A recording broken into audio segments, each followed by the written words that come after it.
偶然呢啲同事離職呢，又或者啲老細見啲同事走呢，都會講呢句走咗都冇啦，咁總有第二個做得到嘅啲嘢咁樣。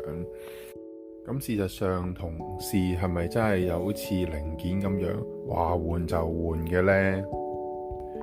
或者大家如果有呢個同感嘅話呢，我諗大家都係一個工業革命時代嘅產物啊！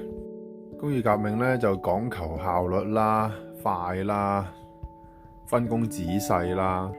你實際啲諗，其實喺公司做嘢嘅時候呢，你可能唔知道你隔離嗰個做緊啲乜嘢，或者唔知你隔離條 team 做緊啲乜嘢。你只係需要咧做好自己嘅本分，然後咧做好佢，越做越好，越做越快就得㗎啦。但係咁樣係咪真係一件好事呢？究竟人嘅獨特性去咗邊呢？有機會喺度再分享，再見，拜拜。